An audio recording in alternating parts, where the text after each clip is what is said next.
ഉച്ചക്കത്തേക്ക് തോരൻ എന്തുണ്ടാക്കുമെന്ന് നോക്കി ഇങ്ങനെ പുറത്തേക്ക് നോക്കിയപ്പോൾ കേട്ടോ നല്ല വള്ളിപ്പയർ കിടക്കുന്നത് കണ്ടത്. നമ്മൾ ഈ പയർ കൊണ്ട് പറിച്ചിട്ട് തോരൻ വയ്ക്കാൻ വേണ്ടി പോകാം കേട്ടോ. ഉച്ചക്കത്തേക്ക് നമുക്ക് വിളഞ്ഞ് നോക്കി കുറച്ച് പറിച്ചെടുക്കാം. പിന്നെ ഒട്ടും നോക്കിയില്ല, ആവശ്യത്തിന് വേണ്ടിയിട്ടുള്ള പയർ മുഴുവനും പറിച്ചിട്ടുണ്ടായിരുന്നു കേട്ടോ.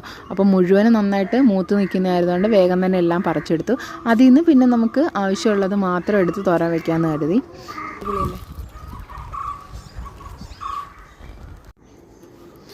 അപ്പം ഒരു പിടി പയർ വേഗം എടുത്ത് കുനുകുനാന്ന് വേഗം തന്നെ അരിഞ്ഞു കേട്ടോ. അപ്പോൾ തോരൻ വെക്കാൻ വേണ്ടി കുറച്ച് സബോളയും കൂടെ അരിഞ്ഞിട്ട് നമുക്ക് വേഗം തന്നെ അടുപ്പത്ത് കയറ്റാം കേട്ടോ.